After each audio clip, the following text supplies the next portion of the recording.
सुने कहानी। कहानी का शीर्षक है नीमा की दादी। नीमा दोपहर में 2 बजे स्कूल से लौटती है। इस समय घर पर सिर्फ दादी होती हैं। वे कहीं नहीं आती जाती हैं। कभी बैठे बैठे सब्जी काट रही होती हैं।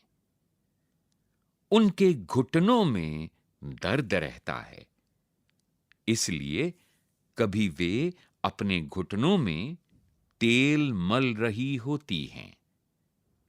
उन्हें नीमा का बहुत इंतजार होता है। इस पृष्ठ पर 3 चित्र दिखाए गए हैं। पहला चित्र सबसे ऊपर दाईं तरफ है, जिसमें नीमा दरवाजा खोलकर घर के अंदर आते हुए दिखाई गई है। दूसरा चित्र पृष्ठ के बीच में है, बाईं तरफ। इस चित्र में दादी दरी पर बैठकर सब्जी काटते हुए नजर आ रही हैं। तीसरा चित्र पृष्ठ के बाईं ओर सबसे नीचे है, जिसमें दादी अपने घुटनों पर तेल मलते हुए नजर आ रही हैं। पृष्ठ 3।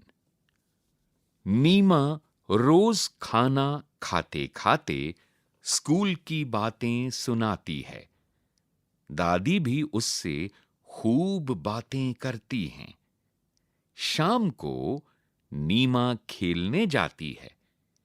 एक दिन नीमा खेलने के लिए जाने लगी तो दादी बोली, नीमा, थोड़ी देर बैठ जा। क्यों? नीमा पलटकर बोली। मेरा समय नहीं कटता। दादी बोली। नीमा रुकी, फिर दौड़कर दादी की चप्पलें ले आई और बोली, दादी, आप भी मेरे साथ खेलने चलिए। खेलने में समय बहुत जल्दी कटता है। मैं 5 बजे खेलने जाती हूँ, पर 10 मिनट में ही 6 बज जाते हैं। दादी जोर से हंसी। फिर वे दोनों खेल के मैदान की ओर चल पड़े। इस पृष्ठ पर 3 चित्र दिखाए गए हैं। पहला चित्र सबसे ऊपर दाईं तरफ है, जिसमें दादी नीमा को घर में रुकने के लिए कहते हुए नजर आती हैं। दूसरा चित्र पृष्ठ के बाईं ओर बीच में है, जिसमें नीमा दादी से घर में रुकने की वजह पूछते हुए नजर आती है। साथ ही वो उनकी चप्पल उन्हें पहनाते हुए नजर आती है। तीसरा चित्र पृष्ठ के सबसे नीचे है, जिसमें नीमा और दादी दोनों खेल के मैदान की ओर जाते हुए नजर आती हैं। लेखक शशि सबलोक। पृष्ठ 4। बातचीत के लिए। 1. नीमा की दादी घर पर ही क्यों रहती हैं? 2. मैदान में जाकर दादी ने क्या किया होगा? 3. नीमा कहती है, मैं 5 बजे खेलने जाती हूँ, पर 10 मिनट में ही 6 बज जाते हैं। क्या आपके साथ भी ऐसा होता है? 4. आप स्कूल से घर जाकर अपना समय कैसे बिताते हैं? इन प्रश्नों के उत्तर लिखिए। 1. इस कहानी में कौन-कौन है? इस कहानी में रिक्त स्थान और रिक्त स्थान हैं। 2. नीमा स्कूल की बातें अपनी दादी को बताती है। आप स्कूल की बातें किसे बताते हैं? मैं अपनी स्कूल की बातें रिक्त स्थान को बताती हूँ या बताता हूँ। 3. इस कहानी में नीमा और दादी हैं। न और द से शुरू होने वाले कुछ शब्दों की सूची बनाइए।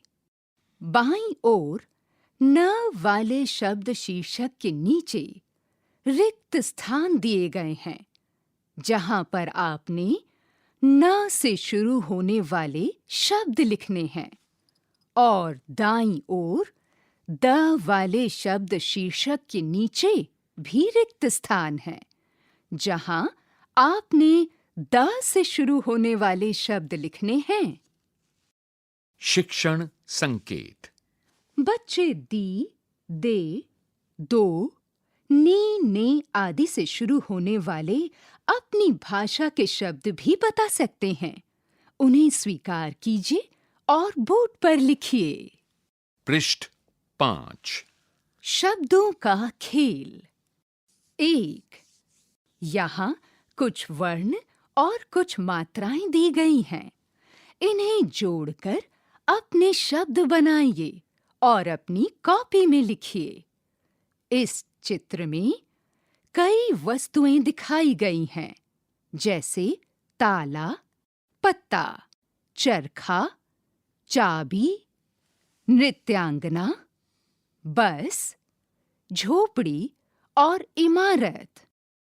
अब चित्र पहेली में दिए गए अक्षरों को जोड़कर सार्थक शब्द समूह बनाएं।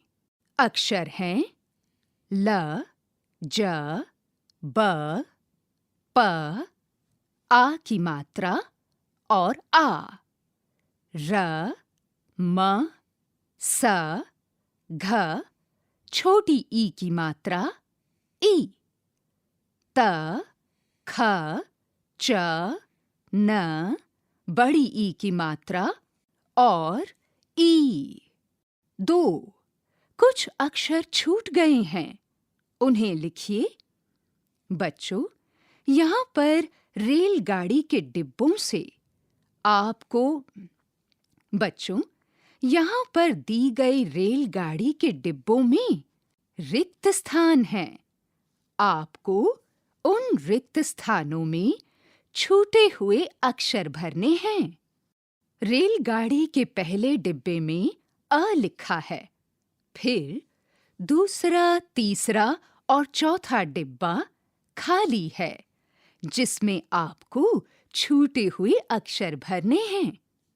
उसके बाद 5वें डिब्बे में ऊ लिखा है। उसके बाद 5वें डिब्बे में ऊ लिखा है।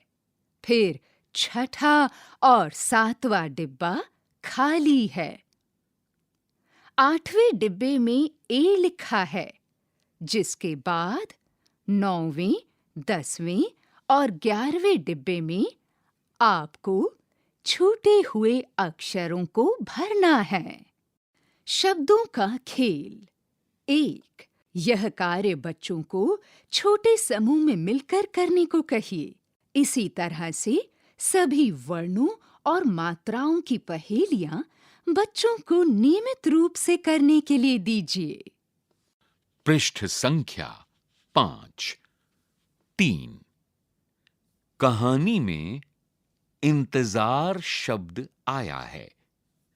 अक्षर के ऊपर लगने वाली बिंदी को अनुस्वार कहते हैं। इंतजार में जैसे ही ई के ऊपर बिंदी लगाई गई, इंतजार हो गया। आइए ऐसे ही कुछ अन्य शब्दों को देखते हैं। इस पृष्ठ पर एक तालिका दी गई है, जिसमें 3 कॉलम बनाए गए हैं। पहले कॉलम के ऊपर शीर्षक है अक्षर समूह। दूसरे कॉलम का शीर्षक है अनुस्वार लगाने पर बना शब्द, और तीसरे कॉलम में शीर्षक है चित्र। पहला अक्षर लिखा है शक। अनुस्वार लगाने पर शब्द बना शंख। उसके ठीक सामने चित्र वाले कॉलम में शंख दिखाया गया है। पतंग। पतंग के ठीक सामने अनुस्वार लगाने पर शब्द बना पतंग, और उसके ठीक सामने पतंग का चित्र तीसरे कॉलम में दिखाया गया है। इसी तरह अक्षर समूह में ऊपर से नीचे के क्रम में आते हुए तीसरा शब्द है बदर। इसके ठीक सामने अनुस्वार लगाने पर कौन सा शब्द बनेगा? रिक्त स्थान को भरें। इस रिक्त स्थान को भरने के लिए आपकी सहायता के लिए इसके ठीक सामने एक चित्र दिखाया गया है।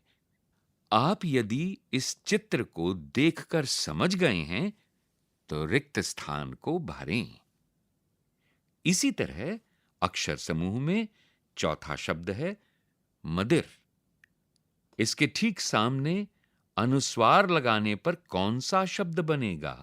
रिक्त स्थान में लिखें, और उस शब्द से जो चित्र बनेगा वो चित्र वाले कॉलम में दिखाया गया है। इसी तरह अक्षर समूह में सबसे नीचे 5वें नंबर पर शब्द लिखा गया है अगूर। इसके ठीक सामने रिक्त स्थान दिया गया है। इस शब्द के ऊपर कहां अनुस्वार लगेगा और कौन सा शब्द बनेगा, ये लिखें। आपकी सहायता के लिए इसके ठीक सामने चित्र दिखाया गया है। उस चित्र को पहचान कर भी आप रिक्त स्थान को भर सकते हैं। सारंगी वाचन स्वर